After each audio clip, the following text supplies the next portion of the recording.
আসসালামু আলাইকুম। আমি আশিক। আমাদের এইবারের ভিডিওটা হলো আপনার টার্মিনাল ভীতি সরানো অথবা কমানো এট লিস্ট। টার্মিনাল জিনিসটা আসলে কি? আপনি স্ক্রিনের মধ্যে যা দেখতে পাচ্ছেন তাই তাই টার্মিনাল। এরপরে এখানে যে লেখাটা হইতেছে না, এই লেখার সেগমেন্টটাকে আপনি শেল হিসেবে শেলই, ধরার কিছু নাই। আসলে শেলই। এটার আপনি যদি বেশি টেকনিক্যাল হতে চান তাহলে একটু জটিল হয়ে যেতে। তার চেয়ে আপনি এটা পরে ডিসকাস করতে পারি আমরা। থাক, আপাতত আমরা জাস্ট ইউসেজটা দেখি। ইউসেজটা কিভাবে হয়। লিনাক্সের ফাইল সিস্টেম, এখন আমি ফাইল সিস্টেমের হোম রুট ডিরেক্টরিতে আছি। মনে করেন আমি এখন কোথায় আছি আমি জানি না। তো আমার তো দরকার আসলে কি দেখা দরকার আমি কোথায় আছি, রাইট? তো I have to print my current working directory, right? তো একটা কমান্ড করি, প্রিন্ট ওয়ার্কিং ডিরেক্টরি PWT। আমি এখন হোমের মধ্যে আমার মেইন প্রোফাইলের ডিরেক্টরিতে আছি, অথবা ইউজার ডিরেক্টরিতে আছি, হোম ডিরেক্টরিতে আছি। ঠিক আছে, দেখা যাক এটার মধ্যে কি কি আছে। লিস্ট করা যাক। LS করলাম। এটার মধ্যে নানা, আমি এক বাম পাশে ফোল্ডার দেখতে পেরেছি, ডান পাশে ভিডিও ফাইল দেখতে পেতেছি। আচ্ছা, হিডেন ফাইল কি দেখার কোন সিস্টেম আছে? হ্যাঁ আছে। LS ড্যাশ এ, এই ড্যাশটা মূলত কি, এগুলোকে বলা হয় প্যারামিটার। এটা একটু পরে আসছি। এটা হলো এই যে ডট যেগুলো আছে এগুলো হলো হিডেন, এগুলো আপনি ফাইল ম্যানেজারে দেখতে পারবেন না। একটু কিছু সেটিংস যদি আপনি একটু টুইকিং করেন তাহলে দেখতে পারবেন, বাট বাই ডিফল্ট দেখতে পারবেন এবং দেখা উচিতও না, কারণ এগুলো হিডেন থাকার একটু কারণ আছে। বিনা দরকার তার হিডেন করে রাখা হয় না।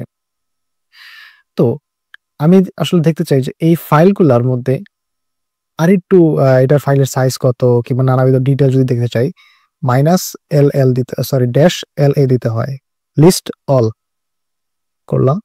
এই যে আপনি দেখতে পাচ্ছেন যে কোন ফাইলের নাম কি, কখন তৈরি হয়েছে, কত বাইট, কে ওনার, কি আপনার এই যে বাম পাশে এগুলো হলো যে পারমিশন কি কি আছে, এই সেই। এখন মনে করেন আপনার স্ক্রিনটা বেশি ভর হয়ে গেছে, কি করবেন? বেশি ক্লাটার সরাতে গেলে ক্লিয়ার করা উচিত না? ডাইরেক্ট ক্লিয়ার করতে পারবেন। ক্লিয়ার। তো এখন আমি নতুন ফোল্ডার তৈরি করতে চাই। আপনি বলতে পারেন যে ভাই আমি তো ফাইল ম্যানেজারও করতে পারি, বাট এটা দিয়ে আপনি অনেকগুলা ফোল্ডার তৈরি করতে পারবেন একসাথে ইজিলি। আপনাকে দেখানো যায়, যেমন মনে করেন আমি আমার মিউজিকের ভিতরে ঢুকে দেখি কি কি করা যায়। মিউজিক ফোল্ডার ভিতর গেলাম, এখানে কোনো কিছু নাই। আমি নতুন ডিরেক্টরি বানাতে চাই। MKDIR মেক ডির ডিস্ক 1, ডিস্ক 2, ডিস্ক ডিস্ক 3 হয়ে গেছে সবগুলো। এখন দেখি কোনো আছে কিনা। এই যে কতগুলো ফোল্ডার, রাইট? এখন আমি এটার ভিতর আবার মনে করেন যে আমি ফাইলও তৈরি করতে পারি। যেমন ধরুন আমি এখানে একটা নতুন টাচ করলাম, স্পর্শ করতে হয় ফাইলকে। আপনি তো বিনা টাচ না করে কোনো তৈরি হয়ে যাবে, রাইট? তো এখানে টাচ করতে হয়। যেমন ধরুন যে hello.txt, hi.txt, bye.txt, নতুন ফাইল তৈরি হয়েছে। এখন আপনি এই ফাইলগুলো যে তৈরি করছেন আপনি রিমুভ করবেন কিভাবে? rm by.txt করলাম। এখন দেখা যাক আছে কিনা। এই যে by.txt নাই।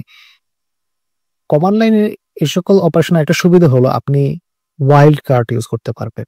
যেমন মনে করেন যে এই .txt ফাইলগুলো আমি রিমুভ করতে চাই। রিমুভ করার আগে নতুন একটা ফাইল তৈরি করি যেটা কিনা txt না, টাচ hello.md, hello.md। আচ্ছা, সমস্যা নাই। দেখা যাক কি আছে। দেখছেন একটা মার্কডাউন ফাইল আছে। আমি জাস্ট এই মার্কডাউন ফাইল এবং ডিরেক্টরিগুলো বাদে .txt যাদের আছে তাদেরকে রিমুভ করতে চাই। rm *txt, এই দেখছেন যাদের শেষে .txt এক্সটেনশন ছিল তারা নাই, দেখা গেল প্রমাণ। এই যে নাই। এখন বলতে পারেন যে ভাই আমি তো ফোল্ডার গুলো রিমুভ করতে চাই। এটা হলো RMDIR, রিমুভ ডিরেক্টরি ডিস্ক। এখানে একটা অ্যাস্টেরিস্ক ইউজ করা যাক। দেখছেন ইজি না? ভেরি। দেখা যাক আছে আদৌ কোনো ফোল্ড বাকি আছে কিনা, কোনো ডিরেক্টরি বাকি নাই, জাস্ট টেক্সটও নাই, আমার জাস্ট মার্কডাউন ফাইলটা আছে। এটাও রিমুভ করে দেখি। এটার ভিতরে যা আছে আমি সব রিমুভ করতে চাই। এবার আর ওয়াইল্ড কার্ড সব কিছু জিজ্ঞাসা করতেছে যে হ্যাঁ চাই কিনা। ওকে ফাইন, এবার কোনো নেই, ক্লিয়ার করা যাক। Simple, right? এখন আপনি যদি একটা ফাইলকে মুভ করতে চান কিংবা রিনেম করতে চান সেটা কিভাবে করে? নতুন একটা ফাইল তৈরি করা যাক, যেমন hello.txt, hi.md, by.png।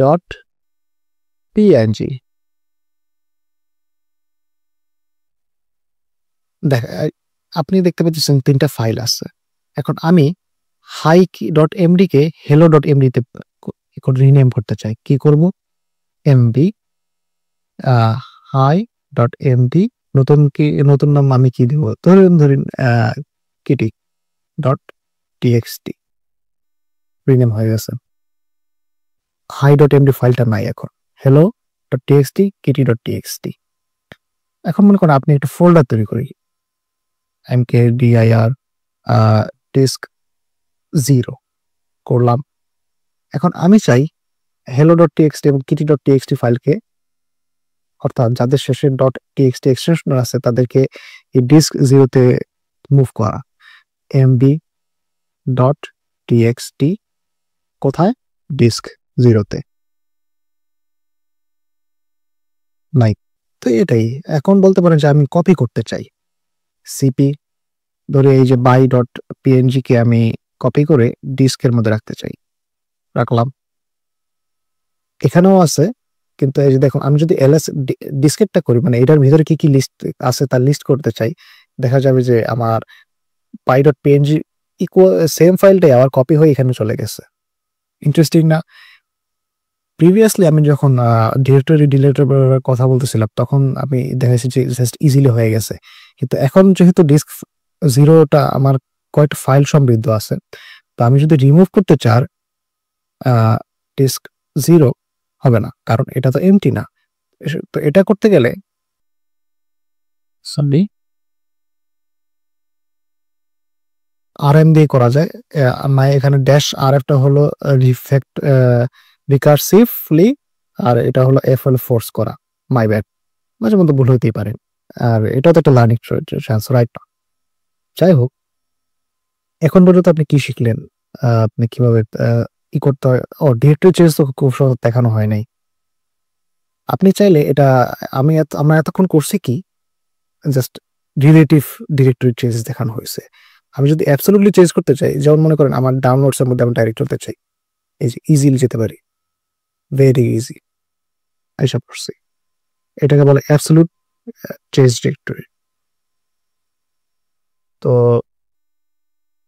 অনেক সময় দেখা যায় যে আপনি বিভিন্ন ধরনের কমান্ড কিংবা প্যাকেজের বিভিন্ন ধরনের ম্যানুয়াল দরকার পড়ে, যে আমি জানি না আসলে কি কি করে, কি কোনটা দিয়ে কি করে। তো আপনি চাইলে তার ম্যানুয়াল বের করতে পারেন। ls যদি করি, আপনি পুরোটা পড়তে পারেন। আমার পায়ে এখন ধৈর্য নাই, তো পরে। আর আরেকটা জিনিস হলো, আপনি যদি ড্যাশ ড্যাশ হেল্প লেখেন, তবে এটার মধ্যে কি কি প্যারামিটার ইনপুট করতে পারবেন তা আপনি পেয়ে যাবেন। এই যে নানাবিধ আছে যে কি কি প্যারামিটার অ্যাপ্লাই করা যায়, অনেকগুলো আছে। এগুলো আপনি আপনার সময় অনুসারে দেখতে পারেন। এখন আপাতত আমাদের দরকার নাই, কারণ এটা আমাদের একদম সারফেস লেভেলের নলেজ দরকার। জাস্ট কমান্ড প্রম্পটের ভিতরে সরানো দরকার। তো দ্যাটস অ্যাবাউট ইট।